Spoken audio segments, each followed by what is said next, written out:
They arrived exhausted, faces streaked with salt and sweat, uniforms fused with months of jungle dust. The island heat had baked the fabric to their skin. Their hands still remembered the weight of a rifle. But nothing in that long, dusty march prepared them for the sight that stopped them at the camp gate, a long wooden hall with metal pipes running overhead and rows of nozzles like some strange, civilized forest. For men who had foraged water from muddy streams and shared a single basin among dozens, the gleam of stainless steel fixtures looked almost obscene. Orders came brisk and in English. Confusion rippled through the group, shaving their heads, stripping their rags, stepping beneath hissing water. Rumors raced faster than feet. Could this be a trick, a poison, a humiliation staged by captors they had been taught to fear? Hands trembled as buttons were unfastened. Eyes darted for a translator. A former naval mechanic from Yokosuka gripped his soap like proof and remembered the propaganda leaflets that promised smiling prisoners receiving care. A lie, he had thought. Now, under steam and hot water, that disbelief gasped like air being breathed for the first time. The first steps inside the camp were heavy with silence. Men who had once shouted battle cries now kept their eyes low, shuffling past the barbed wire as if afraid to breathe too loudly. Weeks of retreat and surrender had drained them, but the deeper weight was invisible, the shame of capture. In the Japanese military ethos, to be taken alive was worse than death. It meant dishonor not only for the soldier, but for his family. Many of the prisoners carried that belief like an invisible chain, convinced that every glance from an American guard was filled with contempt. Yet the camp they entered confounded those expectations from the beginning. After registration and medical checks, the soldiers were issued basic supplies, rough uniforms, soap, and cloth they had not touched in months. Each item felt both practical and strangely intimate, as though their captors intended to rebuild them in small, unfamiliar ways. The shower building was the first shock, but not the last. Beyond it, other facilities hinted at routines they had never imagined for prisoners. A space where men trimmed hair and shaved under the eyes of barbers who treated them like clients rather than enemies. A laundry where uniforms were collected, cleaned, and returned. These were not luxuries Japanese soldiers had enjoyed even in their own barracks during the desperate later years of war. To see them prepared for captives felt disorienting, almost insulting. Some prisoners wondered if it was all part of a cruel performance, a way to lull them into complacency. Others remained silent, watching carefully, trying to measure the intentions of the Americans. The contrast between what they had been told, that capture meant abuse, and what they were experiencing, a strange, organized care, began to unsettle deeply held assumptions. It was the first crack in a worldview built on obedience, endurance, and mistrust. In the days that followed, the men began to notice how routine and deliberate the Americans were about appearance and hygiene. Each morning after roll call, groups were guided to a long bench where hair was clipped and beards were trimmed. The barbers were often enlisted men assigned to camp duty, working with quiet efficiency rather than malice.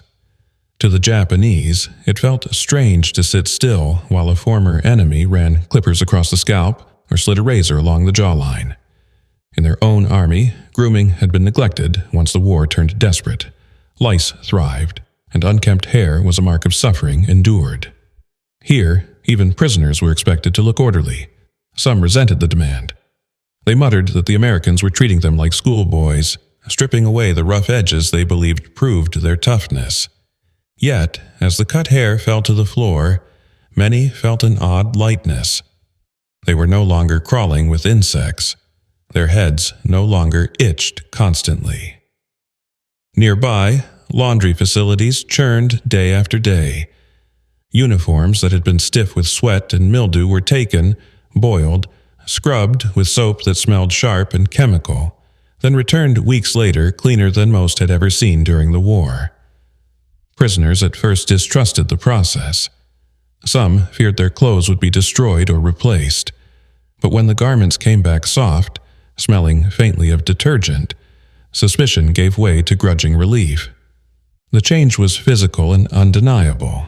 Rashes faded, sores healed, and the stench of filth slowly left the barracks. For men taught that endurance meant ignoring the body's needs, this quiet improvement was deeply confusing. It was not kindness as they understood it. The guards gave no praise or smiles. But it was a system that kept them alive and unexpectedly dignified. In the quiet of their cots at night, they began to whisper about this strange order, unsure whether to fear it or respect it. The barbershop itself became a small theater of contradictions. Wooden chairs lined the room, some salvaged from local warehouses, others built by camp carpenters. A mirror hung crookedly on one wall, and for many prisoners it was the first time they had seen their own reflection in months. The faces staring back were gaunt, sunburned, and older than they remembered. When an American barber, sometimes a medic, sometimes a clerk assigned to the task, draped a cloth over a prisoner's shoulders and began to work, the air shifted.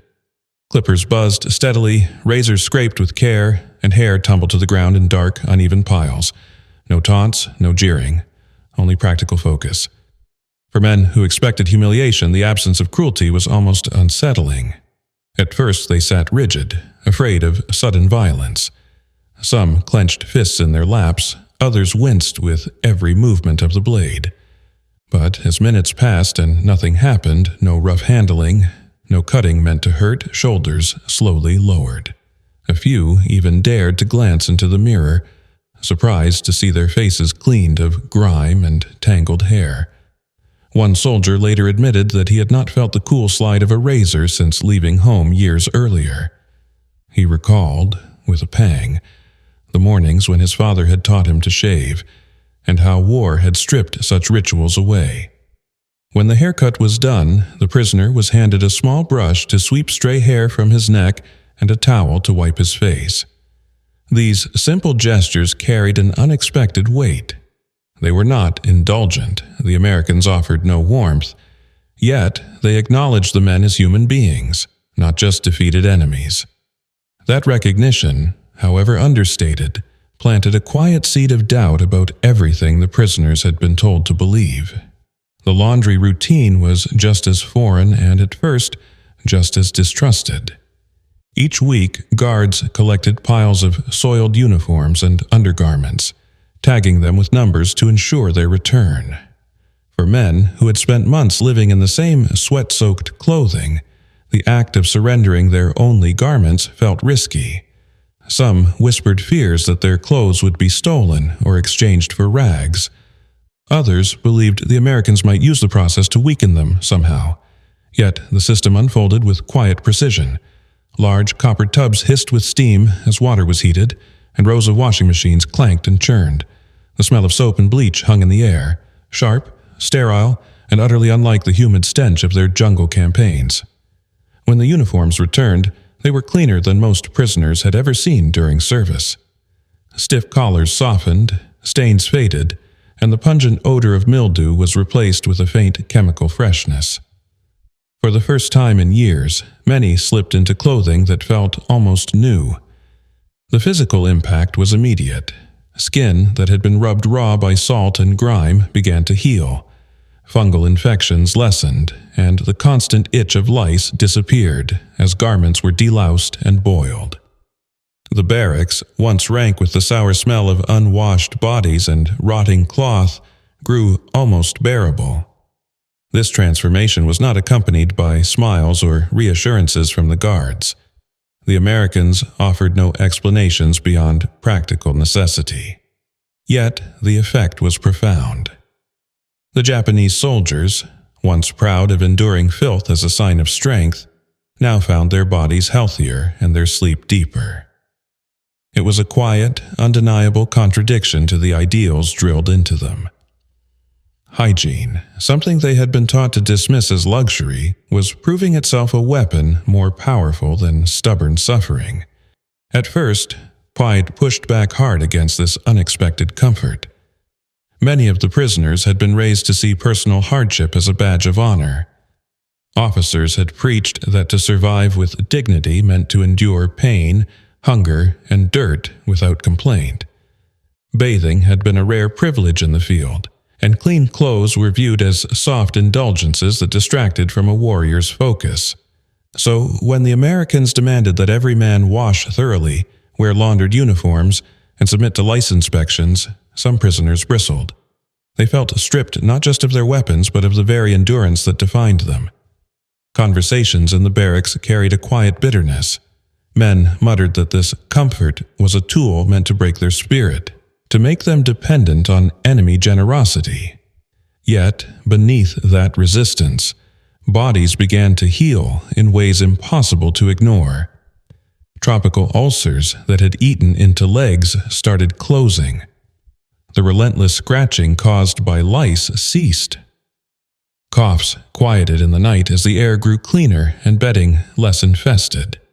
One former corporal from Guadalcanal whispered to a bunkmate that the sores on his feet were finally disappearing, something he hadn't experienced since the early months of the war.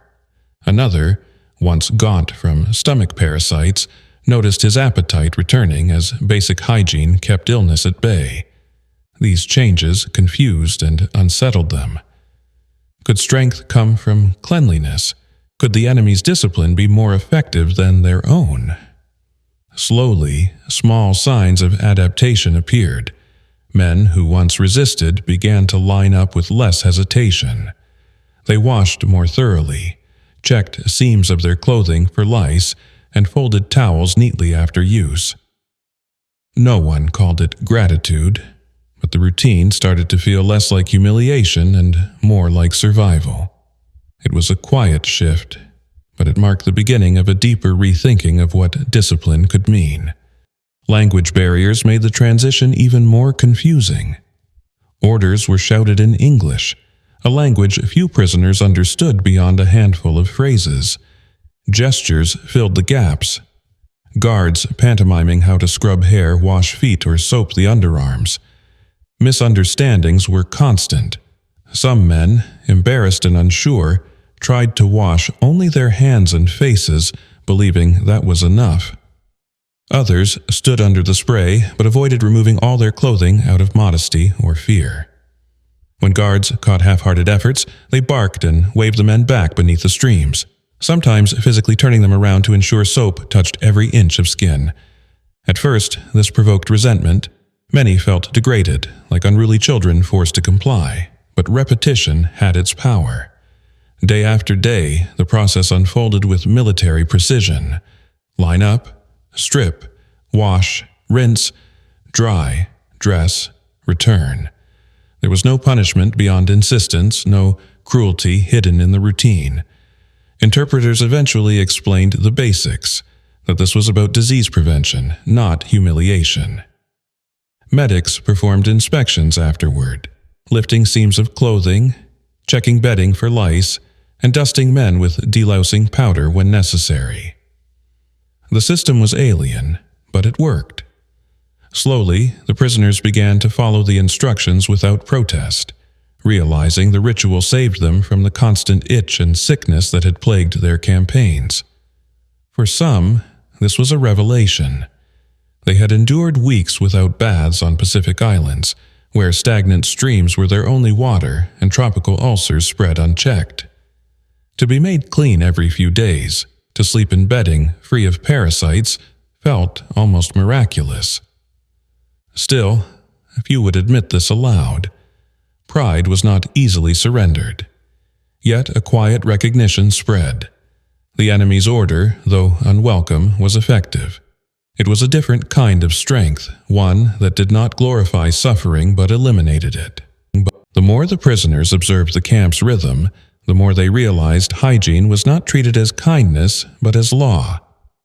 Cleanliness was enforced with the same seriousness as roll calls or curfews. Guards checked nails, inspected bedding, and confiscated garments that failed to meet standards. Soap was issued regularly, each bar wrapped in paper stamped with military supply codes. Towels were counted out and expected to be returned neatly folded. This discipline felt mechanical, yet it carried an unexpected message. Even captives were expected to maintain a baseline of dignity and health. For men trained to believe that discomfort proved loyalty, the experience was destabilizing. In their own army, officers rarely spoke of health except as an afterthought. Filth, lice, and sores were part of proving one's toughness. But here, an enemy power treated hygiene as integral to strength.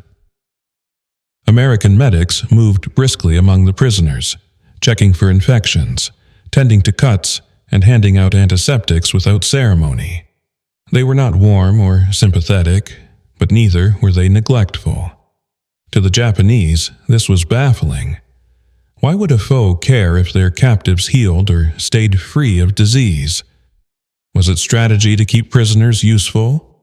Was it a reflection of resources so abundant that even enemies could benefit? These questions lingered in quiet conversations after lights out. Some prisoners argued it was psychological warfare, softening their spirit. Others suggested it revealed a civilization capable of order beyond the battlefield. None could deny the practical outcome. Coughs diminished, fever subsided, and energy slowly returned. This forced many to reconsider what true discipline meant. Perhaps strength was not enduring misery, but preventing it. That realization struck at the heart of their soldierly pride, leaving them thoughtful, unsettled, and strangely alert to the world outside the war they had known. At night, when the barracks dimmed and the hum of insects mixed with the low murmur of quiet talk, conversations often drifted toward memories of home. For the first time since capture, many soldiers spoke softly about family bathhouses, village tubs, or long-ago evenings when their mothers heated kettles over charcoal to prepare hot water. These were tender recollections that war had long buried beneath mud and blood. The camp's mechanical showers and industrial laundry were nothing like those cherished spaces, but they stirred something deeply human, the sensation of being clean, of reclaiming a piece of ordinary life. It was an almost guilty comfort, a reminder of what they had lost. One older sergeant told how, on New Guinea, his platoon had shared a single rusty basin of water for 30 men, enough only to splash faces and rinse hands. Another remembered the frozen winters in Manchuria, when soldiers wore the same unwashed socks for months, their feet cracking and blackening with frostbite. These stories filled the dark with quiet bitterness. The realization was unavoidable. The enemy, whom they had been taught to despise, provided better care in captivity than their own army had given them in service.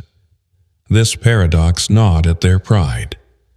Enduring filth had been presented as courage. Now it seemed neglect.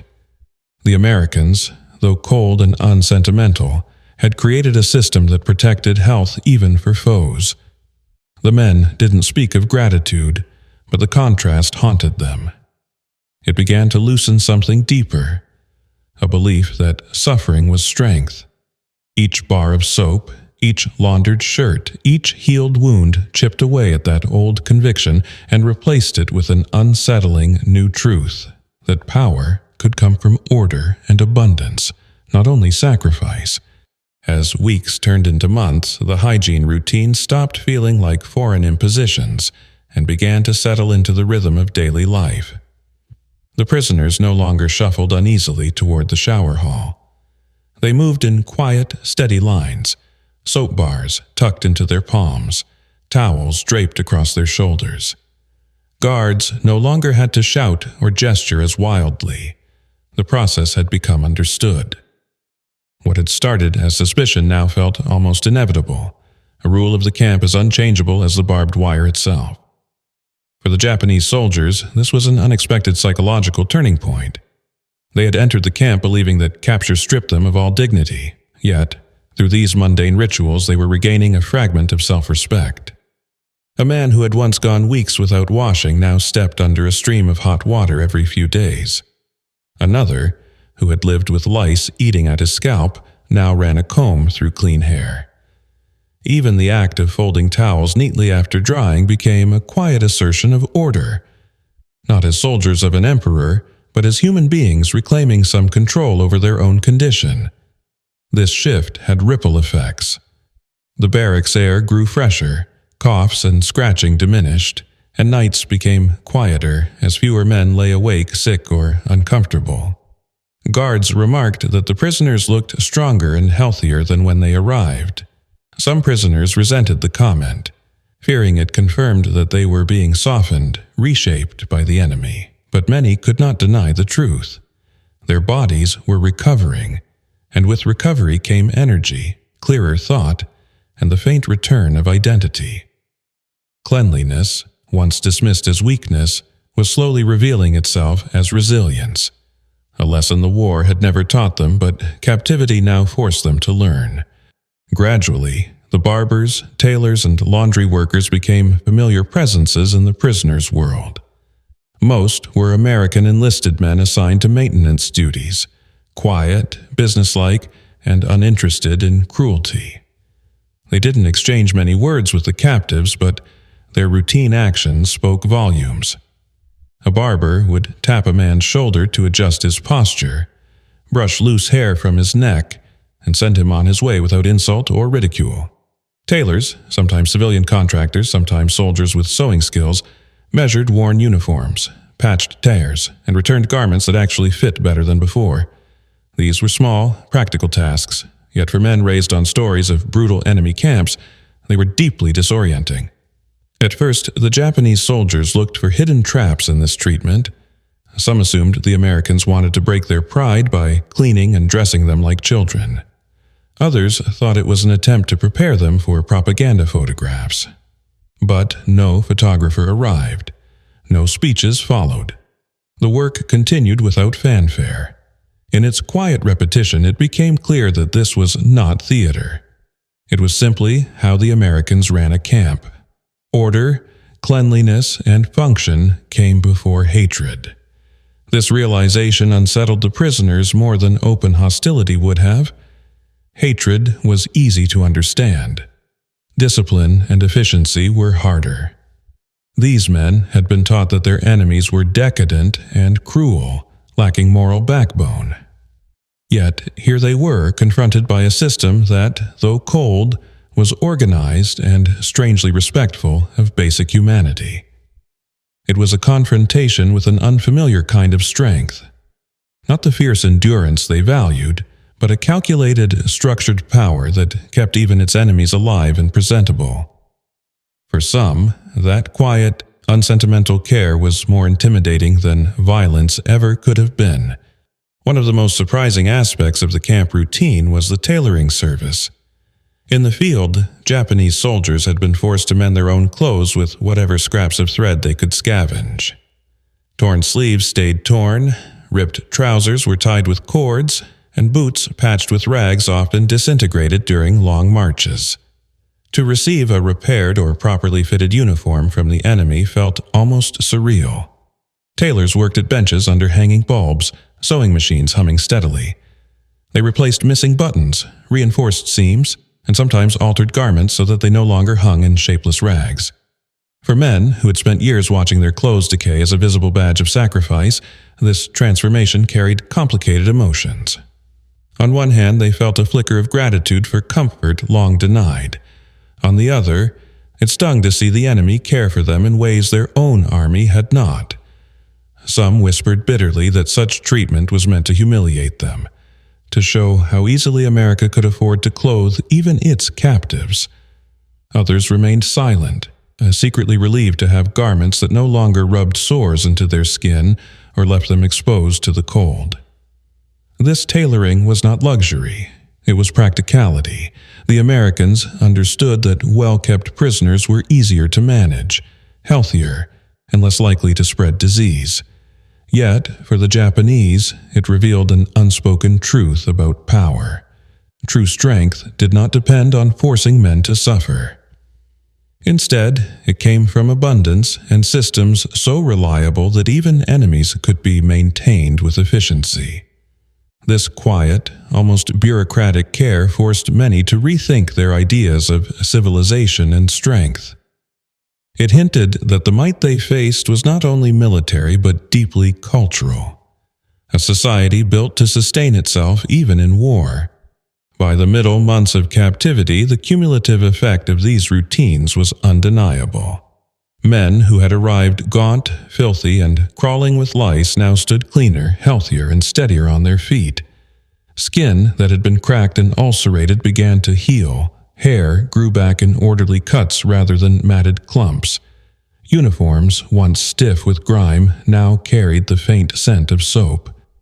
The change was visible enough that even the prisoners themselves could not ignore it. In the evenings, when the work details were done and the barracks settled into murmuring quiet, some men studied their own hands or arms, surprised to see wounds closing and color returning. For many, this transformation stirred uncomfortable self-reflection. In their own military, suffering had been worn as proof of devotion. A soldier who endured without complaint was honored, while one who sought comfort was scorned. Yet here, under enemy control, their health was improving in ways the Imperial Army had never managed. This realization didn't erase their pride, but it planted a deep, unsettling question. Had they misunderstood what it meant to be strong? Conversations shifted accordingly. Where once men whispered of ambush and execution, now they debated the meaning behind America's order. Some argued it was clever manipulation, a way to break their warrior spirit. Others suspected it revealed a civilization so wealthy and organized that it could afford to keep even foes clean and healthy. A few, quieter voices suggested another possibility, that the enemy simply believed discipline included caring for the body. These late-night talks were rarely conclusive, but the fact that they happened at all signaled change. The men were no longer merely surviving. They were thinking, comparing, questioning, and for the first time, doubting the values they had been taught to die for. The Americans themselves seemed almost unaware of the cultural earthquake they were triggering. To them, the barber chairs, sewing benches, and laundry rooms were simply parts of camp management. Measures to maintain order, prevent disease, and reduce the burden on medical staff. No speeches were given to explain these routines. No officer sought to impress the prisoners with generosity. Everything was practical, efficient, and without sentiment. Yet this very indifference made the experience even more striking for the captives. Comfort given as propaganda could be dismissed. Comfort offered as a matter of course was harder to ignore. Many Japanese prisoners struggled with this difference. If the enemy had tried to win their hearts, they could have resisted more easily, dismissing kindness as trickery. But when clean clothes and haircuts came without comment, when towels and soap were handed out as casually as rations, it felt less like manipulation and more like an accepted standard. It forced an uncomfortable question. Why did their own army not maintain such standards for its soldiers? The Imperial Japanese military had preached sacrifice to the point of self-destruction, allowing disease and filth to consume entire units. Here, the enemy treated hygiene as a strategic necessity, not indulgence but discipline. That lesson sank in slowly. Some prisoners still scoffed, insisting the Americans were softening them. Others, particularly older veterans, began to see the efficiency behind the routine. Strength, they realized, might not be about stoic suffering but about preserving health to keep fighting longer. Even in defeat, this idea was difficult to dismiss. It was a window into a different kind of power, one based not on blind endurance, but on systems that safeguarded human vitality. As the seasons shifted and the first cool winds swept across the camp, the routines that had once seemed alien now felt almost natural. The prisoners no longer questioned the schedule. Wake for roll call. Eat, work assignments if ordered, then the quiet but inevitable march to the showers or the laundry drop-off.